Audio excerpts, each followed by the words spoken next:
Bonsoir. Bonsoir. Il y a du monde, hein. Donc il y a forcément quelques connards.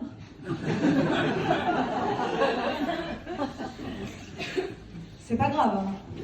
Vous pouvez rester, vous avez le droit de rire aussi. Mais est-ce qu'ils le savent, hein? Est-ce que le connard sait que c'est un connard? Est-ce que c'est comme dans un petit loup-garou? Ils attendent qu'on soit couché, ils font leur petite carte en somme comme ça, et ils choisissent qui vont connarder le lendemain. Imagine, pire, ils ne le savent pas. Hein.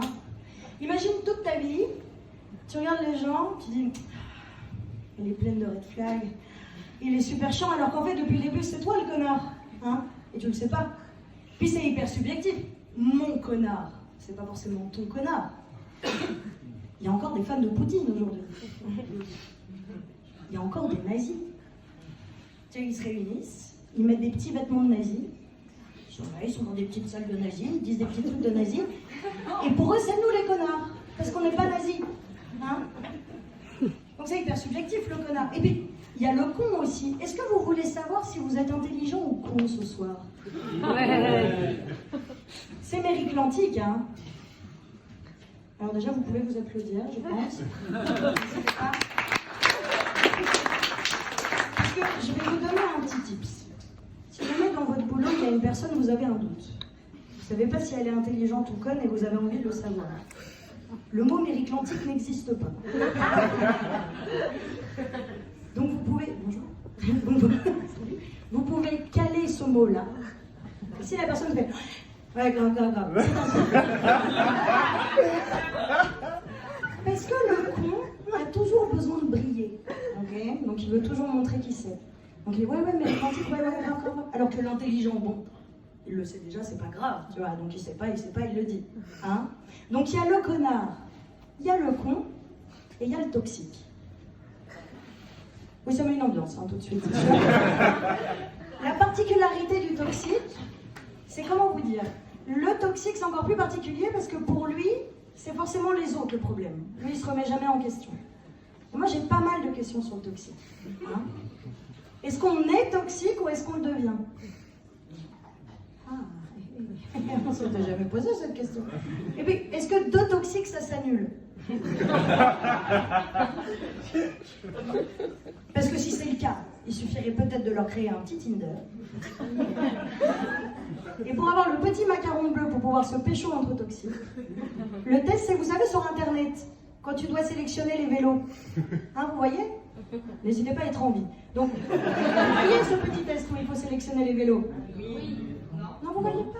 Ah non, quand tu vas sur les internets, tu sais, ils te demandent de mettre ton mot de passe, mais ils veulent quand même vérifier si t'es un robot ou pas. Donc là, tu dois dire, ah, les bus, ah, ça y est, voilà.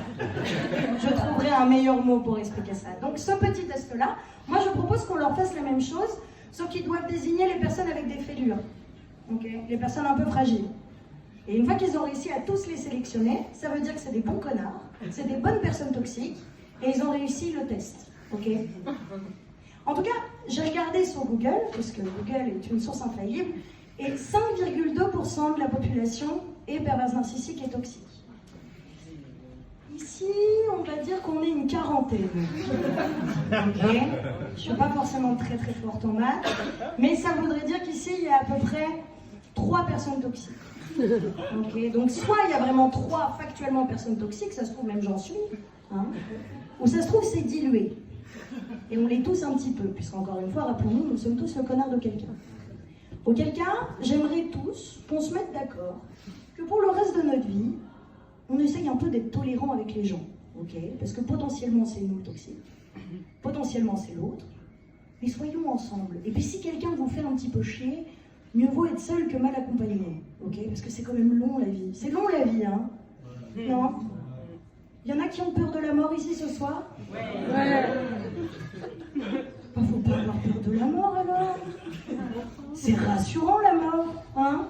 Ça fait une porte de sortie. Après, la vraie question, c'est qu'est-ce qu'il y a derrière la porte, hein? Le paradis, que c'est censé être éternel. Imagine, ta vie est géniale et ta mort à chier. Elle est éternellement à chier, quoi. C'est vrai que moi, du coup, j'essaie de me démerder pour avoir une vie pas ouf. Pour me garantir un potentiel retournement de situation après. Puis j'ai plein d'autres questions sur le paradis. Vous voyez, je me pose quand même pas mal de questions. Donc j'ai plein de questions sur le paradis. Est-ce qu'il y a suffisamment de place? Parce que j'ai regardé sur Google, encore une fois, mon peu de Google. Et depuis le début de l'humanité, 100,8 milliards de gens sont morts. Imagine le bordel. Imagine si c'est juste une très très grande pièce où il y a tout le monde. Imagine, il y a du monde. Ça veut dire que potentiellement à la même table, s'il y a un petit troquet, parce que j'imagine qu'il y a un petit troquet, il doit y avoir plein de choses là-haut, n'est-ce pas? Donc, s'il y a un petit troquet, potentiellement à la même table, il y a, je ne sais pas moi, Hitler, Edith Piaf et Vercingétorix. Qu'est-ce que ça raconte? Et est-ce qu'on doit garder la même gueule tout du long là-haut, hein? Moi j'ai une théorie, je pense que vous allez plutôt être d'accord avec moi, c'est ce qu'on va se souhaiter. Je propose, c'est moi qui choisis, je propose qu'on garde la gueule du moment où on a été le plus beau de notre vie. Ok? Le jour où tu t'es regardé dans le miroir et t'as dit allez! Je propose qu'on garde cette tête-là. Hein? Est-ce qu'on doit rester avec la même personne? Aïe. Et alors cette question-là, je me la suis posée puisque en février dernier, donc l'année dernière, Tonton Colomb est mort. N'hésitez pas encore une fois à montrer un petit peu de tristesse. L'année dernière, donc Tonton Colomb est mort. Oh, vous faites bien la tristesse. Donc l'année dernière, Tonton Colomb est mort. Tonton Colomb, comment vous le décrire? Donc il était militaire. C'était un petit peu le charreau de l'armée, si tu veux.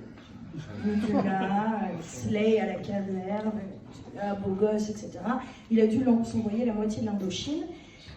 Oui, ça pose des bases. Hein. Et Tonton Colomb, il a été marié pendant 72 ans avec Jeanne. Ok, donc 72 ans, c'est très très long. Est-ce que quelqu'un a 72 ans ici? Ou plus, ou moins? Moins? Ok, 72 ans, quelqu'un? Plus, quelqu'un? On est entre jeunes. Donc, 72 ans, c'est beaucoup. La preuve, personne n'en est ici. Et donc, il a été marié pendant 72 ans avec Jeanne. Et Jeanne, pour vous la décrire, elle était secrétaire médicale et c'était Miss Quimper 1949. Donc, sur le tableau, tu te dis, deux beaux gosses, tu vois. Mais les deux ne pouvaient pas se blairer. Pendant 72 ans, tu les entendais se hurler dessus dans le village. Enfin, c'est surtout elle que tu entendais hurler. Elle lui hurlait dessus parce qu'il était très mou, comme il vivait depuis 72 ans avec une personne qui ne pouvait plus t'en blairer. Il faisait plus rien avec énergie, et elle lui hurlait dessus, Serge, Serge, en permanence. Ok? Et donc un jour, Tonton Colomb est mort. Ben moi j'aime bien l'imaginer Tonton Colomb arriver au paradis, retrouver sa gueule d'ange, être au maximum de sa beauté, sur le point de pouvoir se taper 50,4 milliards de meufs, n'est-ce pas? Il est là, il est en train de remonter ses petites manches, et au moment où il est sur le point d'y aller, entend derrière lui Serge. Et oui, mes chers amis, puisque c'était sans compter sur ce cher lien éternel, puisque croyez-le ou non, Jeanne, non contente de l'avoir fait chier pendant 72 ans, est morte 2 semaines après. Bien décidée à tenir sa promesse et à le faire chier à la vie, à la mort. Merci beaucoup.